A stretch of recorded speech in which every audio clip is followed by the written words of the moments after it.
All right. Everybody still alive and awake this morning? Come on, give me one more shout, please. Yeah, all right.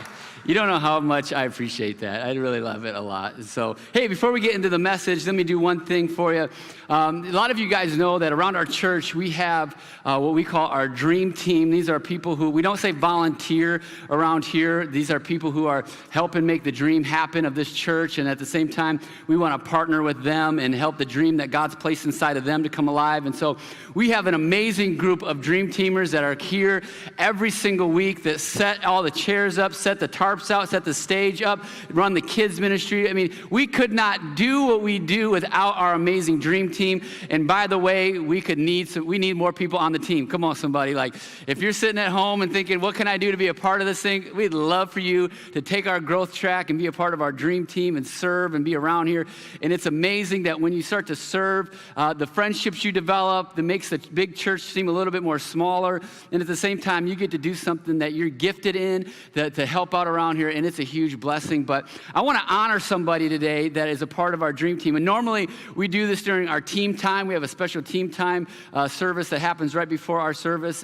But no, I wanted to do this one publicly in front of everybody because this person really blesses us and helps with our online experience. And so for those of you, how many of you have ever watched City Light online before? You ever watched it online? Okay, awesome. Well, this person is our online host and chats and says all these encouraging things to you when you're online. And I want to embarrass her and call her down to the front and just bless her. She is our dream teamer of the month. And so can you give it up for Laura Garver? Come on, Laura. She's back there every single week, chatting it up, quoting my message. You keep it up. I love you so much. Appreciate you. I just want to bless you. Thank you so much for all that you do. And online people, this is who is chatting all the time. This is the person that's always up there giving you an amen, or giving me an amen, or somebody got an amen. I don't know who she's amening, but it's all good. She does such a terrific job, and so we're just so blessed that we're able to provide an online community of people, and it is great. People ask me a lot. It's kind of interesting as a pastor, because people will say, hey, how's that online thing going? Is it good? Is it hurting church attendance? Are people more willing to stay home? Should you keep online going? Force everybody to come back to church, And I look at it like this, when I meet a new family, typically the first thing that they say to me is, we've been watching online for a while, and now we decided to come. And so it is a blessing to not only our local community, but it's a blessing outside of Michigan. I can't tell you how many times I hear people will get an email or a prayer request or something from people that live in a different state. And I don't know how they found us. I don't know what is going on, but we're so glad that you did. And so City Light, we put our hands together and welcome those who are watching online today. You're our church family. We love you. We just want to see you sometime. I still say there's nothing like being in the room. Can I get an amen from everybody that's in church today? But we love you online people as well, and we can't wait to see you in person. We invite you. This is your personal invite right now to come to City Light and check us out in person. But anyway, hey, we're in the middle of week 2 of a series that we started last week called Stress Out. And this isn't stressed out. This is how do I get the stress out of my life, because I don't know about you, but it seems like there's a lot of stress going on in our world today. It seems like the more stats I read and research I read, it's that we are more stressed out than ever before. People are working more hours than they ever have before. More things are weighing us down. It's amazing what's happening in our world today. And I don't know if it's just from inflation. I don't know if it's from gas prices. I don't know if it's from recession. I don't know if it's from cost of living. I don't know if it's from work, your health. All these things kind of just are piling up, and it just weighs us down so much. And it's like, man, there's so much stress in my life. And so this series is geared to kind of help us get some of the stress out. How do we relieve some of the stress? How do we turn to God in these moments of our life? And how do we really, really, really function better at a higher capacity? Because I believe that God doesn't want you to live stressed out. Can I get an amen from somebody in this place? God doesn't want you stressed out. And how can we as a church family together come together and put godly principles into our life and then live stress-free, or at least a little bit lighter in life? Come on. And that's what we're going for. Our theme verse for this series is found in the Gospel of Luke. And it's Jesus talking, and Jesus says this. It says, "Be careful, or your hearts will be weighed down with carousing, drunkenness, and the anxieties of life." And that day, he's talking about the day when Christ will return. He goes, it'll close on you suddenly like a trap, like you're not even ready for it. And so he's talking about this whole idea of end times and how people aren't going to be ready, that we're so struggling with all of the anxieties of life. And it's interesting how, side note, if you read the Bible and you look at the Bible, it talks about with end times, and you look about like when he will return one day, what the world's going to look like and all this stuff, and then you flip on the news, you're like, yep, we're there. It's here. And so I don't know if that scares you or excites you, but it excites me because I don't know about you, but I'm ready. I'm like, Jesus, any day. Come on, somebody. Like, I'm ready. Come on. So anyway, when I was a little kid, though, I was like, no, I don't want Jesus to come back because I want to drive a car one day. And then I was like, no, I don't want Jesus to come back because I got older. I want to get married one day. And then, no, I don't want Jesus to come back because I want to have kids one day. And now I'm like, Jesus, you can come back. Come on. I'm just ready. I'm just ready. It's all good. But it's so funny because in life, it seems like we can be weighed down with so much stuff going on in our life. And Jesus is saying, hey, be careful. Well, I don't want your hearts to be weighed down. And I think a lot of us in this room could probably identify with that your heart is weighed down based on the stuff that's going on in your life. It could be a million different things that you're focused on and you're thinking about day after day, but you feel like your heart is weighed down.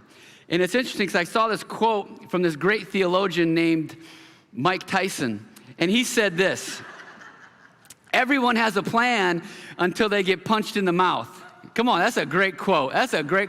Mike Tyson. You never thought Mike Tyson would be used in a church sermon? Come on, somebody. I'm sure he never thought that, but wow, what a great quote. Everybody's got a plan until they get punched in the mouth. And doesn't it seem like sometimes life just wants to punch us in the mouth? I don't know about you, but I feel that all the time. It's like you can have a plan in your life, you can have some direction, you can have a dream, you can have some ideas, things that you're going, and all of a sudden, boom, something happens you didn't plan for, something happens that you didn't like, you would never have picked for your life in a million years, and then all of a sudden, boom, you're in the middle of something that's weighing you down. Maybe it could be a relationship, maybe something at work. For me, a couple years ago, boom, punch in the mouth, you need a liver transplant. Ha ha, ha ha, ha ha, ha ha. It's like, what in the world? Like, you don't plan on some of these things, but they happen. And it's so unfortunate because we can go through life thinking everything is going to be rainbows and lollipops, but reality is sometimes life will punch us in the mouth, and what happens is how we deal with this really, really, truly matters.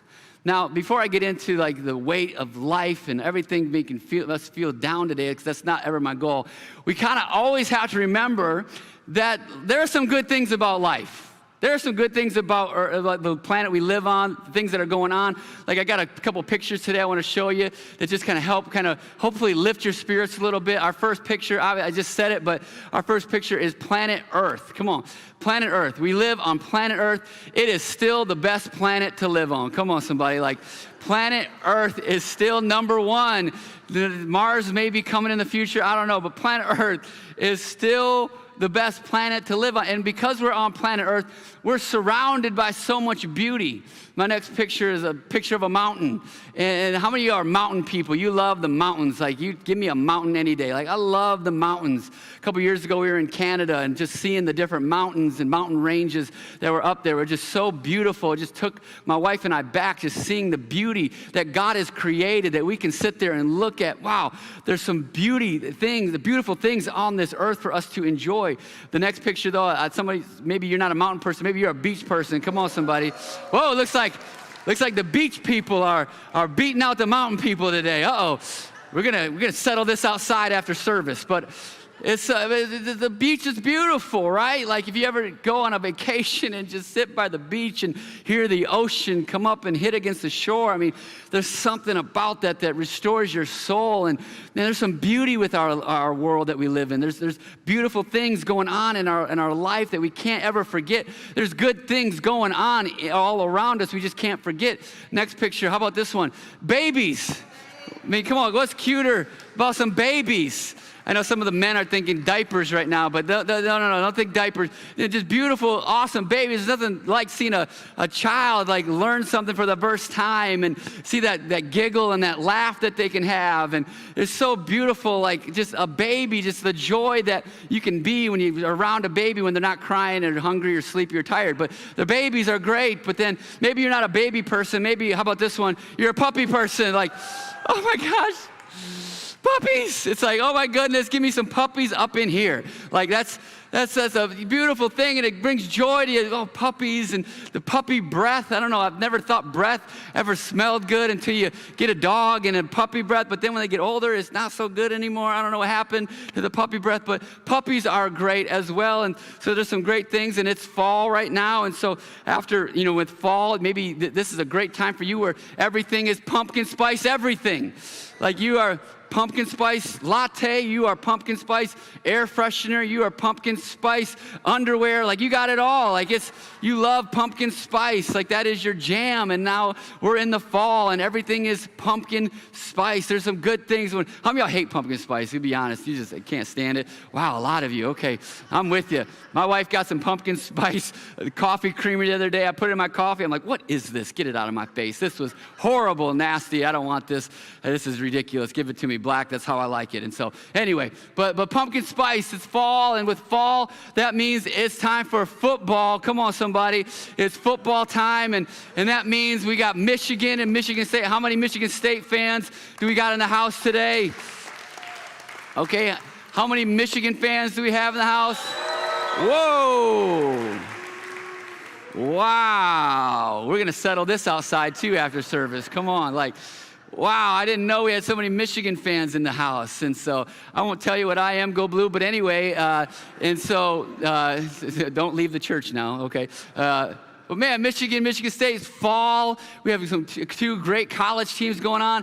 And with fall and football, there's also a professional team. And this may be the only negative thing on the list that I'll share with you today. But we got the Lions, and praise God, the season starts today.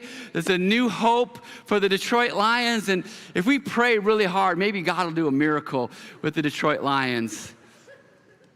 Probably not. But anyway, hey, just remember this. There's 28 different states in the United States that don't have a professional football team. So there's 28 states. Every Sunday, they get to go through and have a great day and love life, and they don't have to worry about football on a Sunday. But we get to, and so that's a blessing that we have. And so, man, there's footballs in the air. And so listen, there's a lot of great things going on in our world. And I may not mention the thing that you are excited about or the thing that blesses you.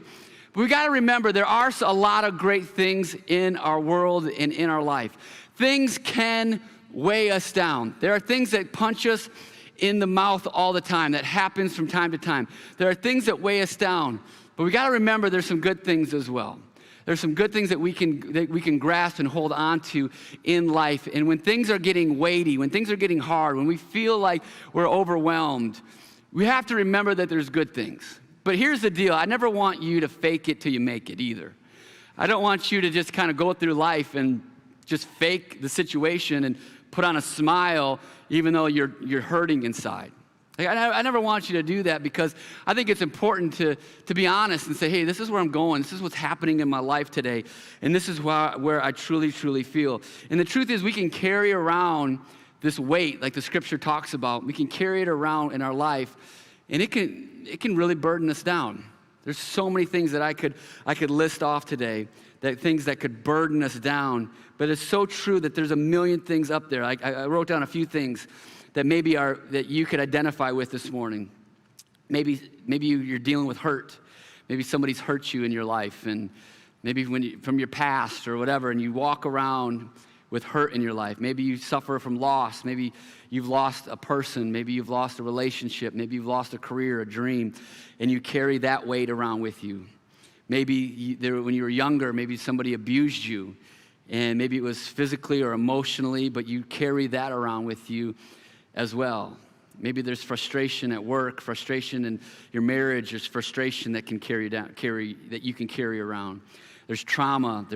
I put powerlessness, grief, regret, shame, fear, like all of these things, and I could list a million things probably this morning, but all of these things we can carry around in our life, and we can smile, we can act like things are okay, but in reality, we feel overburdened. We feel the weight of our situation. We feel the weight of what we're walking through.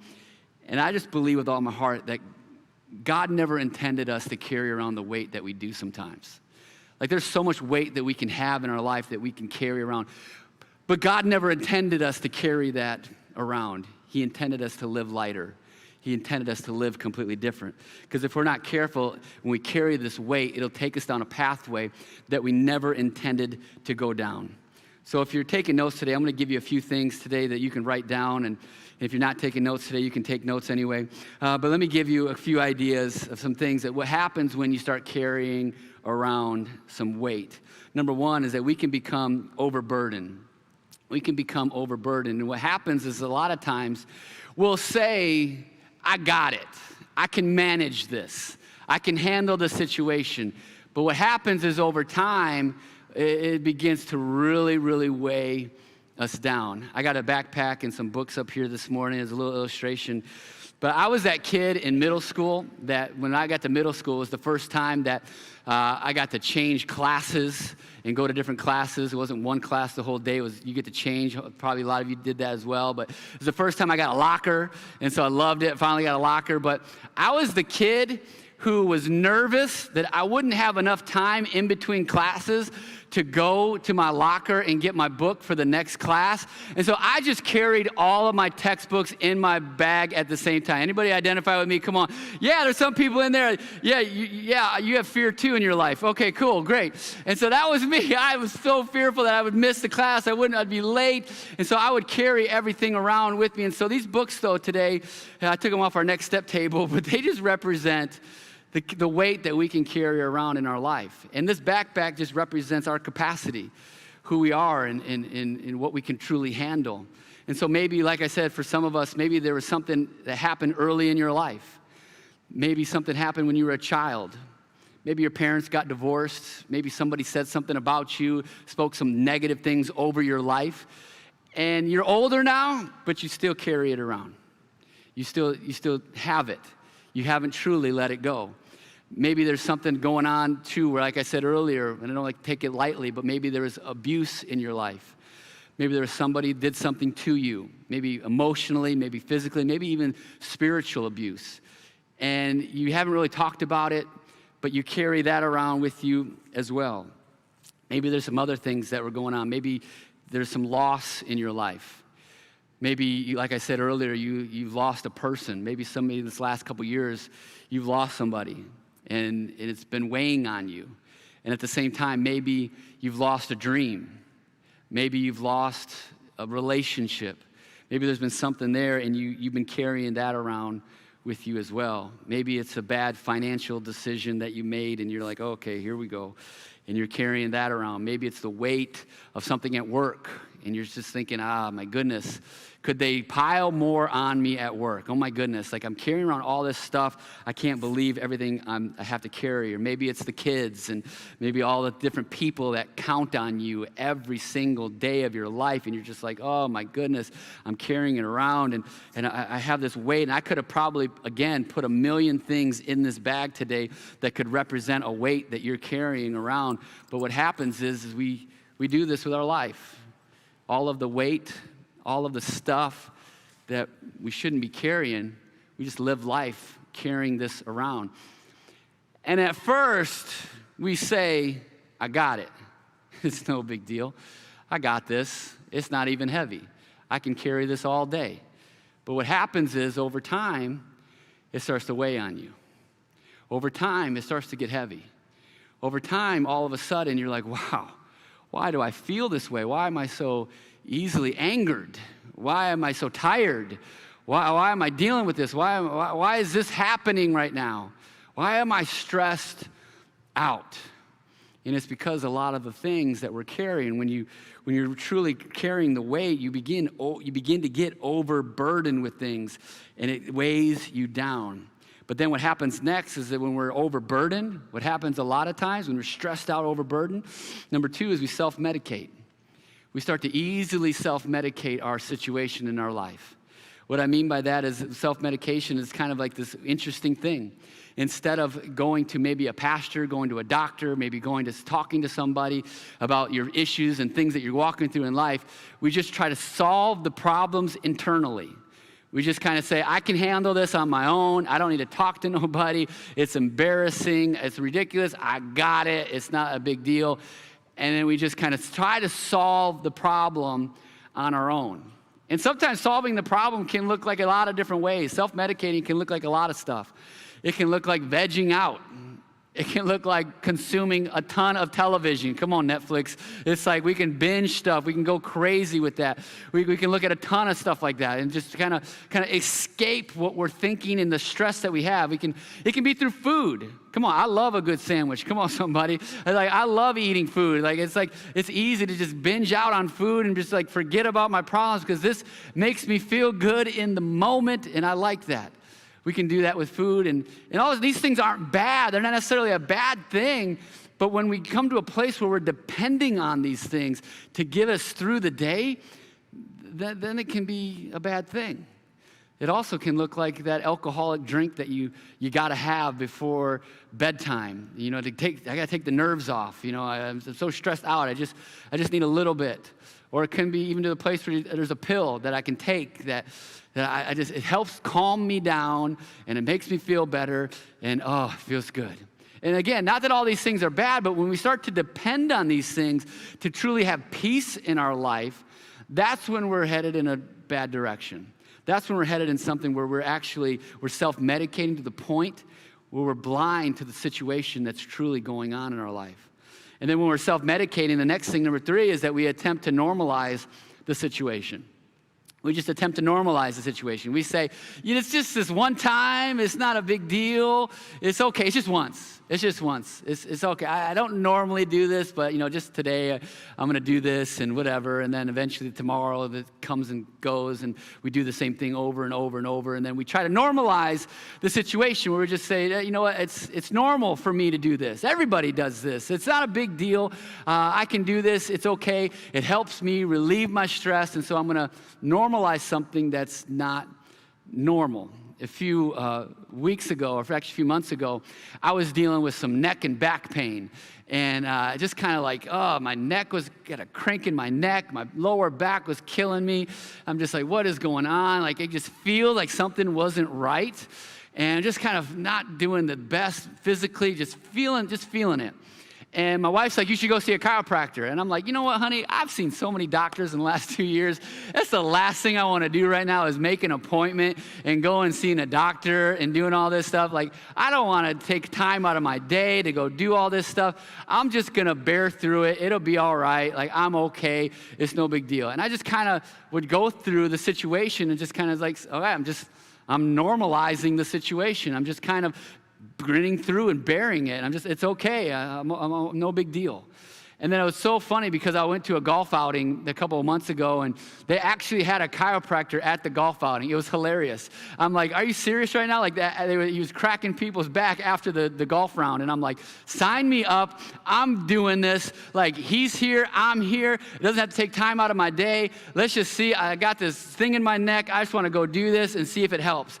And it was funny because he sat everybody down and then did the scanner thing on your spine. I don't know if you've ever seen this before, but everybody in front of me, their readings were all green. You're good. You got a little couple areas. When I sat down, everything was red in my whole spine. I'm like, oh, Lord. And the chiropractor's like, whoa, I've never seen anything like this before. And I'm like, thanks, doc. And he's like, wow, you're really messed up. Well, what have you been doing? Oh, my goodness. And I'm like, well, I did have a liver transplant. I don't know if that has anything to do with anything, but they were yanking me around on the table, I'm sure, when I was under, the getting the surgery done. And so I'm like, well, whatever. He goes, you need to lay down right here. We need to look at you. And so he's like, like, this is out, this is wrong, that's bad. This is like, he's naming all these things. And he kept going, oh my gosh. Like I could hear him under his breath. And I'm like, oh, I'm not coming to you ever again. Like, what am I going to do? What the heck? And literally he cracks my neck, he cracks my back. And all of a sudden, I started to feel a ton better. I was blown away, and I was like, wow, that does feel better. Why have I been avoiding this for so long? It's like, I don't understand. Like, what was I thinking? And what happened is that I just started living with it. I just kind of normalized the pain. And we can do that in our lives, where we just kind of live with the weight that we're carrying. We just live with it. No big deal. I can handle it. And we don't realize, and we forget how good really we should be feeling, because we've just kind of come to the place where we're just used to this now. It's just a part of me. I'm just normalizing the situation. And then after we get to the place where we're normalizing it, we get to a place where we just feel stuck. Next one is just we feel stuck. And let me just say this today, that if there's anybody in this place where you feel so stuck in your situation, I want you to know that no matter how bad it is, there is always hope in Jesus' name. Come on, somebody. Doesn't matter how stuck you feel. Doesn't matter how depressed you feel. Doesn't matter how anxious you feel. Doesn't matter how much weight you feel like you're carrying around. It doesn't matter whatever you may be in, whatever situation you may find yourself in. It doesn't matter, because there's always hope in Jesus Christ. There's always hope in Christ. There's always hope. And so let me give you some things today about how to get unstuck and what does that look like. And I want to read you Hebrews chapter 12. It says this. It says, therefore, since we are surrounded by so great a cloud of witnesses, let us also lay aside every weight and sin which clings so closely.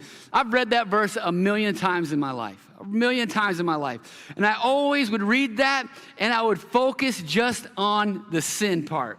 I would always focus on lay aside every weight and sin.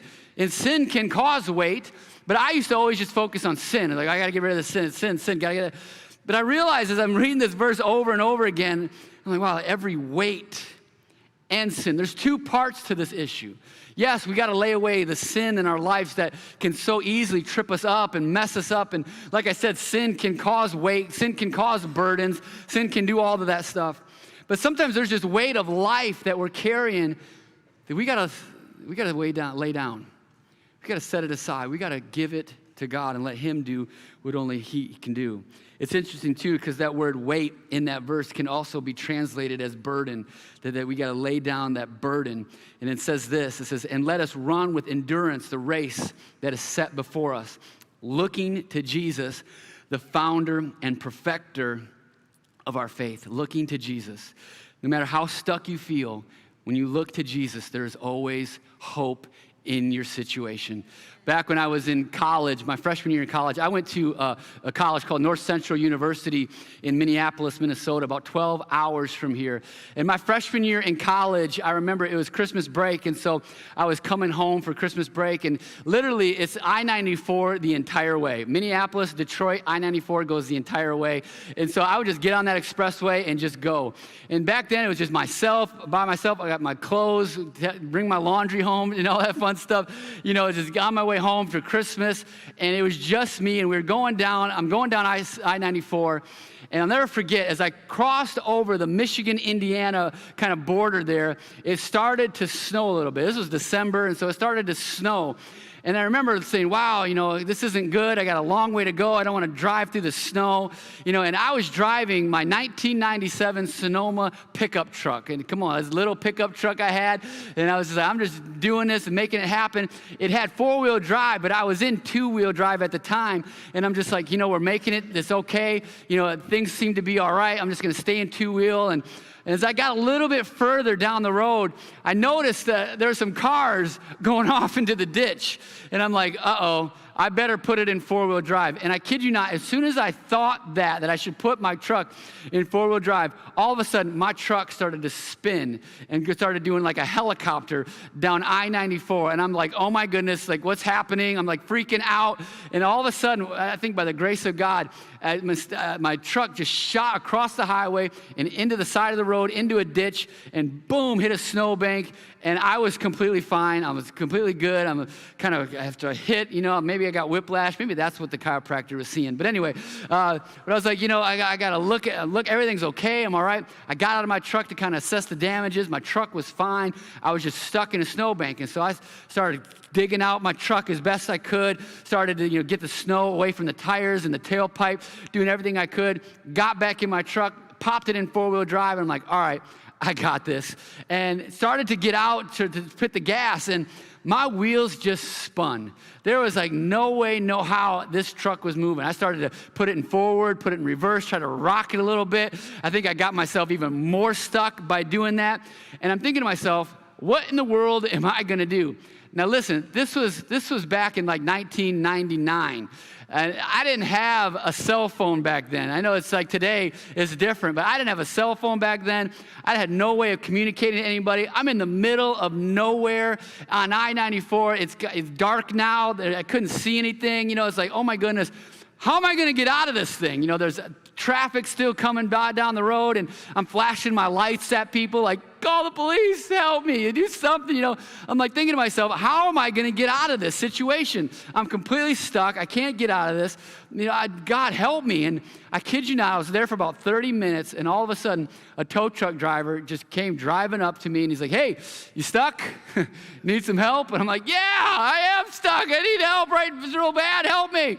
And I kid you not, he hooked up my truck, 5 minutes, yanked me out so easily, and was like, all right, thank you, take care, have a good one.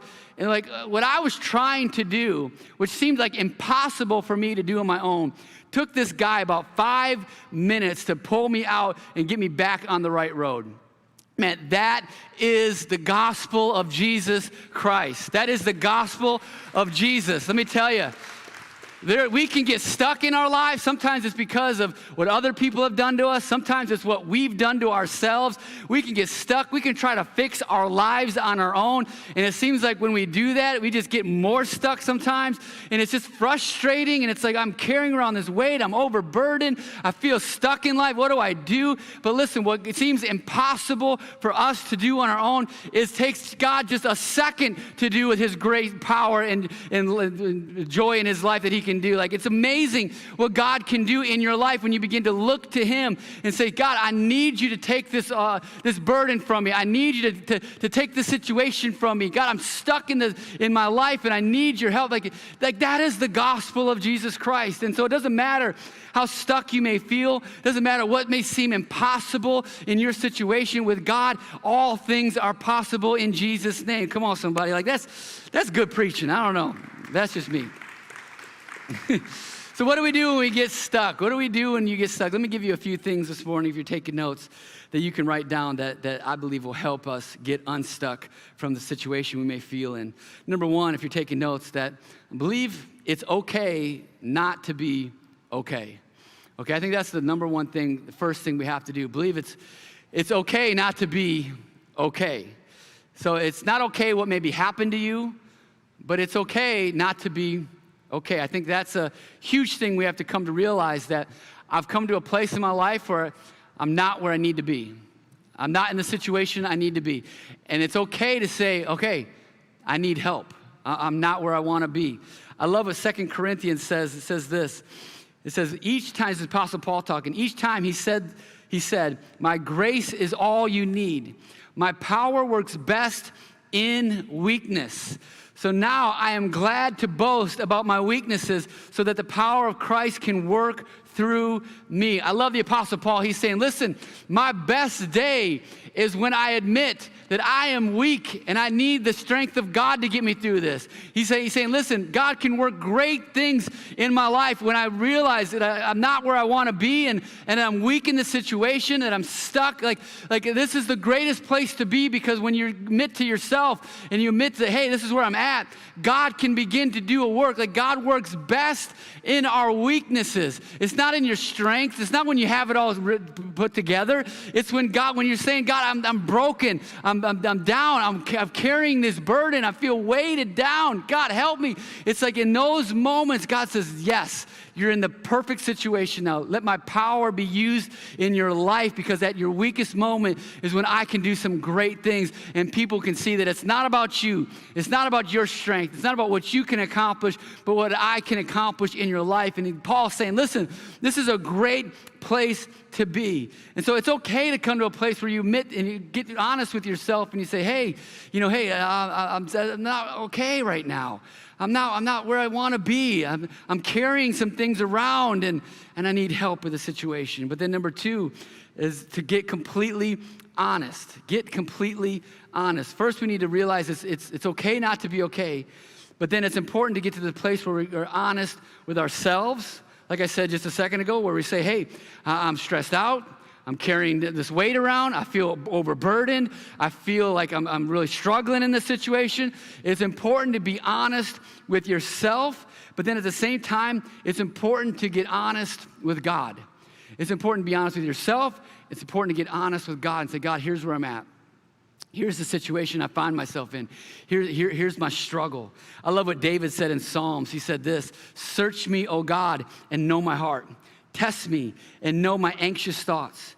Point out anything in me that offends you and lead me along the path of everlasting life. He's saying, God, know my anxious thoughts. Know where I'm anxious right now. I encourage you. Go to God and say, God, this is where I'm struggling.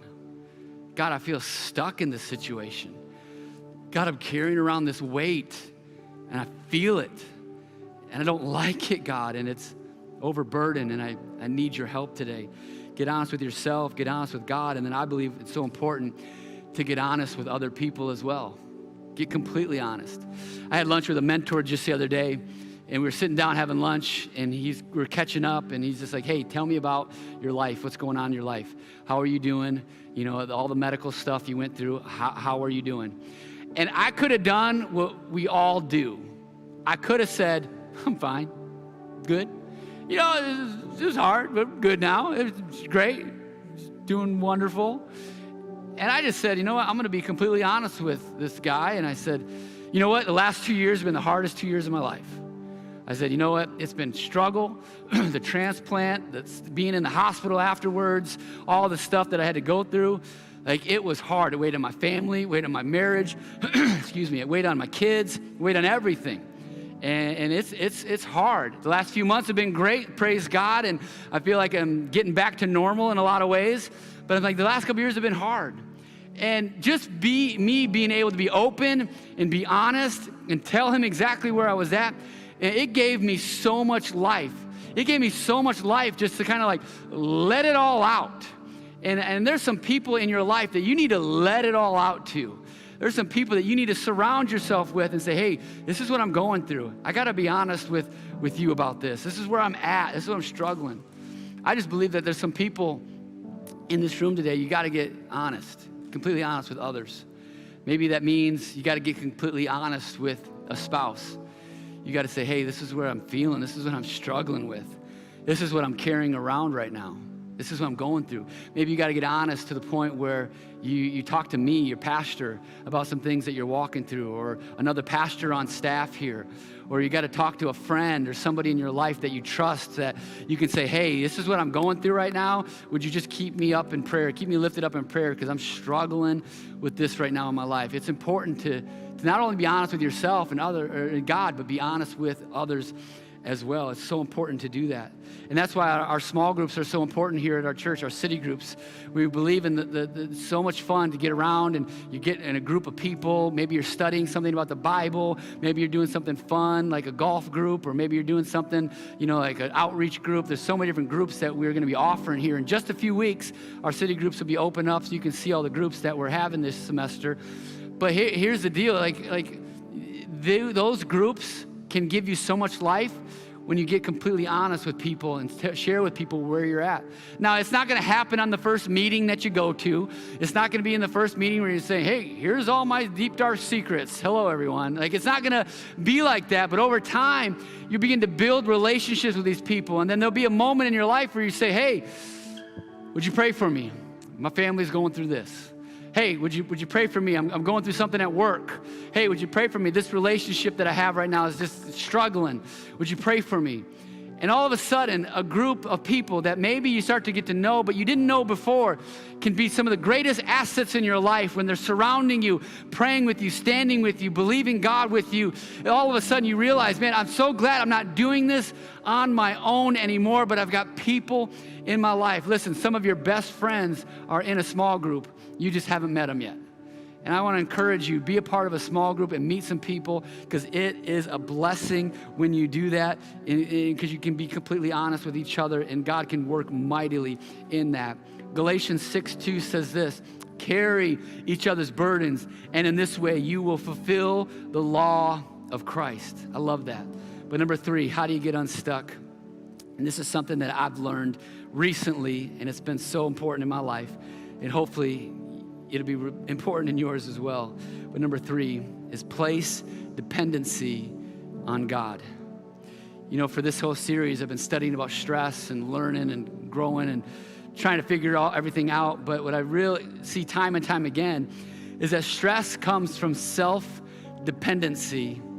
But the cure for that is God dependency. I was talking with somebody too just the other day, and they were asking me again about my health journey. I can't wait till the day that people don't ask me about my health journey anymore. Like, it's okay if you do. Don't worry, I'm not mad or getting annoyed or anything like that. But I can't wait for the day where that's behind us completely. But I was talking to somebody, and they asked me, how my health journey's doing and all that stuff. And I was open and honest with him as well and told him, what was going on. And then he asked me a question that was even deeper that I didn't like. And he said this, he said, what has God shown you through all of this? And I was like, wow. And I kind of took a moment, kind of took it all in and thought about it for a minute. And I said to him, he's taught me complete dependency upon him. He's taught me that. Because when you're going through health stuff, a lot of times it's out of your control. Like you can't fix it on your own. You can't do something. I can't make my liver, do good. It's just, it has to do it it's a God thing. It's your body. There's nothing you can do it. And that's struggle, because it's like, it's out of your control. And I realized that, hey, when you're faced with life and death situation, there's things that you got to put it in God's hands. You got to give God everything. You got to say, God, I'm here, and I've totally lost control. I feel powerlessness. And that's a good place to be, because God, in my weakness and in my place of despair, God, I come to you and I give you everything. And God, I need you to take care of my family. I need you to take care of my wife and my kids. I need you to take care of the church. I need you to take care of all these other situations that I don't even know about, that God, that only you can help and fix in the situation. God, I need you to take care of my body. God, I need you to do it all. And complete dependency upon him. And when I've learned this, when you do that, man, there is a freedom and a joy that can come over your life, because you realize it's not about you anymore. It's not about you, but it's about the God that we serve, and him being faithful to what he's promised in his word. And I believe with all my heart, it is the best place to be when you are completely dependent upon God for your situation. Yes, we got to go to work. Yes, we got to answer those phone calls and emails. Yes, we got to get the kids to school. Yes, I got to go to school myself. Yes, I got to do these things. Yes, there's a part that we all have to play in it. But at the same time, we have to come to the place and realize, God, it's about you. God, I'm completely dependent upon you in this situation. God, I'm giving you this situation. I'm going to do my best. I'm going to do whatever I can. But God, you got to do the rest. And so I completely depend on you for everything that I have, because God, you're so good. And I love it, Psalms chapter 40. It says this. It says, I waited patiently for the Lord to help me. Maybe some of you have been waiting patiently for God to help you. And it says, and he turned to me and he heard my cry. I want to encourage somebody in this room today that God hears your cry. God hears your prayer. He hears what you've been saying. And it says this, verse 2, he lifted me out of the pit of despair, out of the mud and the mire, and he set my feet on solid ground. He steadied me as I walked along. I love that. He lifted me out of the pit of despair, out of the mud and the mire. He set my feet on solid ground and steadied me as I walked along. See, the great thing about our God, like I said earlier, no matter how stuck you may feel today, no matter how despair you may feel, no matter how much weight you may carry, with God, he can take it off of your shoulders. He can take it off of your life and say, hey, let's do this together. Let me carry that weight. Let me carry it. We have to come to a place in our life where it's hard, but we say, God, I give it to you. God, I give it to you. I can't hold it anymore. I can't carry it anymore. God, it's yours. And I don't know what that may look like for you today. It may look like something really hard that you've been carrying around for many years. It may be something that's recent, a relationship, something at work, stress with this economy and whatever it could be. It could be something deep, abuse. I don't know. But you have to come to the place where you say, God, I'm fixing my eyes on you, Jesus, and I give you everything. I give you my weight. I am completely dependent upon you. And I want to encourage you today, do that with God. Watch what seems impossible for you to do takes God seconds to make you light, to make you feel better, to make you realize it's not about you, but it's about him. Let's stand today as we close our message today.